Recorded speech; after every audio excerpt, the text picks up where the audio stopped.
సుబ్రహ్మణ్య షష్ఠి. భగవంతుడు ఏ అవతారం ధరించినా దుష్ట శిక్షణ, శిక్ష రక్షణ, మంచిని పెంచటం, చెడును తుంచటమే అందులోని పరమార్థం. పూర్వం తారకాసురుడు అనే రాక్షసుడు బలగర్వితుడై సకల లోకవాసులనే కష్టాలకు గురి చేస్తూ ఉండడంతో దేవతలందరూ కలిసి బ్రహ్మదేవుడి వద్దకు వెళ్ళి మొరపెట్టుకున్నారు. శివుడు తపస్సు చేస్తూ ఉన్నాడు. శివుడు తపస్సు మానివేసి పార్వతీదేవిని పరిణయం ఆడేటట్లు చేస్తే వారికి జన్మించే కుమారుడు తారకాసురుణ్ణి అంతమొందించగలడు అని సలహా ఇచ్చాడు. బ్రహ్మదేవుడి మాటలను విన్న దేవతలు శివుడు తపస్సు మాని పార్వతీదేవిని వివాహం చేసుకునేలాగా చేసేందుకు మన్మధుడిని పంపగా శివుడు తన మూడవ కన్ను తెరిచి మన్మధుడిని దహించి వేశాడు. అయితే తారకాసురుణ్ణి అంతమొందించవలసిన అవసరాన్ని గుర్తించిన శివుడు తనకు పరిచర్యలు చేస్తూ ఉన్న పార్వతీదేవిని వివాహం చేసుకున్నాడు. వారిద్దరి సమాగ సమయంలో శివుడి రేతస్సు భూమిపై పడింది. దానిని భూమి భరించలేక అగ్నిలో పడేసింది. అగ్ని దానిని భరించలేక గంగలో వదలగా దానిని గంగ తన తీరములోని శరవణమునకు అనగా రెల్లు పొదలో తోసివేసింది. అక్కడే కుమారస్వామి జన్మించాడు. శరవణమున జన్మించినవాడు కాబట్టి స్వామికి శరవణభవుడు అనే పేరు ఏర్పడింది. గంగా నదిలో పడిన రేతస్సు 6 భాగాలుగా ఏర్పడింది. ఈ 6 భాగాలు అలల తాకిడికి ఏకమై 6 ముఖాలు, 12 చేతులు, 2 కాళ్లతో శ్రీ సుబ్రహ్మణ్య స్వామి ఆవిర్భవించాడు. అందువల్ల ఆయనకు షణ్ముఖుడు అనే పేరే ఏర్పడింది. సుబ్రహ్మణ్య స్వామిని పెంచేందుకు శ్రీ మహావిష్ణువు 6 కుర్తికలను నియమించాడు. 6 కుర్తికల గలతో పెంచబడ్డాడు కాబట్టి స్వామికి కార్తికేయుడు అనే పేరు ఏర్పడింది. ఇలా కుర్తికల చేత పెంచబడిన శ్రీ సుబ్రహ్మణ్య స్వామి తర్వాత శివపార్వతుల వద్దకు చేరగా దేవతలు దేవసేనాధిపత్యం ఇవ్వగా శ్రీ సుబ్రహ్మణ్య స్వామి తారకాసురుడిపై దండెత్తి తారకాసురుడిని అంతమొందించి దేవతలను ప్రజల్ని రక్షించాడు.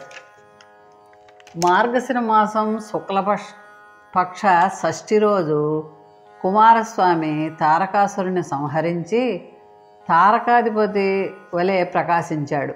కాబట్టి ఈ దినం కార్తికేయుడికి అత్యంత ప్రియమైనది అని అర్థం. తారకాసురుడి సోదరుడు శూరపద్ముడు. తారకాసురుడు అంతమొందాక శూరపద్ముడు దేవతలతో పాటు సకల లోకవాసుల్ని ఇబ్బంది పాలు చేయసాగాడు. దీంతో దేవతలు సుబ్రహ్మణ్య స్వామిని ప్రార్థించగా సుబ్రహ్మణ్య స్వామి శూరపద్ముడిపై దండెత్తి యుద్ధం చేశాడు. భీకరమైన పోరు జరిగింది. 6వ రోజు శూరపద్ముడు పక్షి రూపాన్ని ధరించి సుబ్రహ్మణ్య స్వామితో తలపడ్డాడు. సుబ్రహ్మణ్య స్వామి శూలాయుధం ప్రయోగించడంతో పక్షి 2గా ఖండింపబడింది.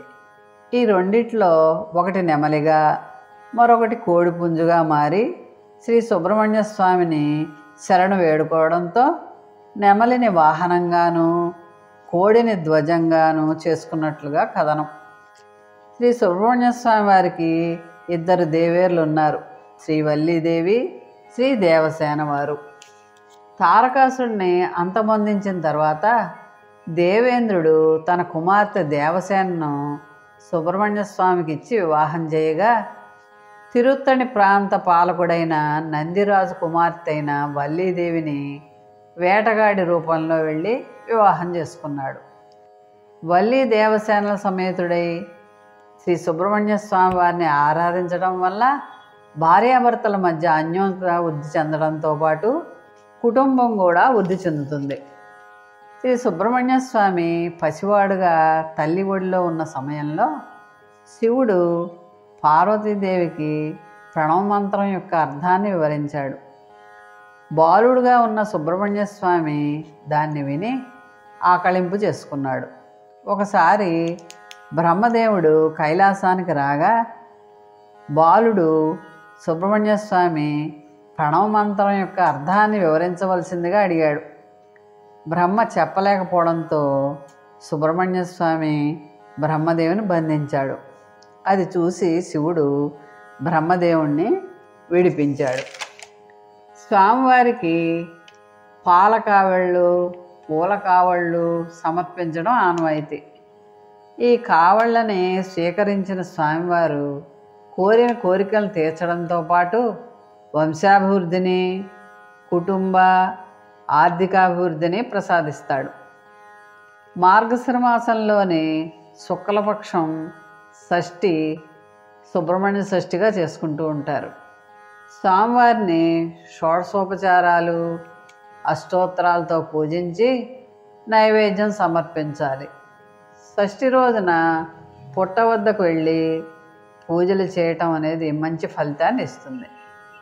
రాహు, కేతు, సర్ప, కుజ దోషాలతో బాధపడేవారు కఠినమైనటువంటి ఉపవాసం ఉండి శ్రీ సుబ్రహ్మణ్య స్వామిని పూజించడం మంచిది. ఆ రోజున షష్ఠీ తిథి రోజున శరవణ భవ అనే 6 అక్షరాల నామాన్ని జపించటం మంచి ఫలితాన్ని ఇస్తుంది. ఓం తత్పురుషాయ విద్మహే మహాసేనాయ ధీమహి తన్నో షణ్ముఖ ప్రచోదయాతు అని సుబ్రహ్మణ్య స్వామిని కీర్తించి ధరించండి. మోహన్ వాణి ఛానల్ వారికి ధన్యవాదాలు. వినండి, వినిపించండి, వింటూనే ఉండండి. ఈ పాట పాడుతున్నది శ్రీమతి దేశరాజు రమాదేవి. సుబ్రహ్మణ్య షణ్ముఖనాథ విభ్రమతేజమునీవే. సుబ్రహ్మణ్య షణ్ముఖనాథ విభ్రమతేజమునీవే. శక్తిధరాని కృప కలిగి, శక్తిధరాని కృప కలిగి సకలమునాకిల సమకూరే. సుబ్రహ్మణ్య షణ్ముఖనాథ విభ్రమతేజమునీవే.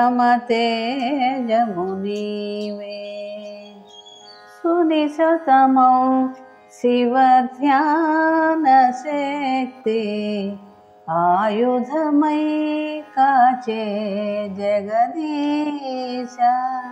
సునిశితమౌ శివధ్యాన శక్తి ఆయుధమై కాచే జగదీశ. వటు రూపం నీవే ధరియాచే, వటు రూపం నీవే ధరియాచే. వటువానందము పొందితినయ్యా. సుబ్రహ్మణ్య షణ్ముఖనాథ విభ్రమతేజమునీవే. శక్తిధరాని కృప కలిగి సకలమునాకిల సమకూరే.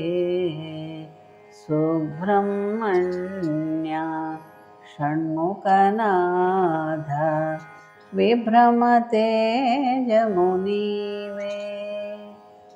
గురుగుహని చరణాలే నమ్మే, గురు తిరిగి గురుగా నిను చేరి. గురువని కొలిచి శరణంటి, గురువని కొలిచి శరణంటి. గురుతరమూర్తి కరుణతో రావ.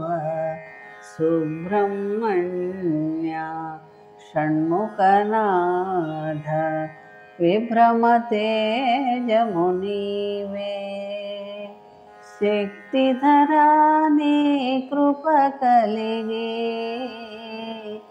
శక్తిధరానే కృప కలిగే సకలమునాకిల సమకూరే సుబ్రహ్మణ్య షణ్ముఖనాథ విభ్రమతేజమునీవే.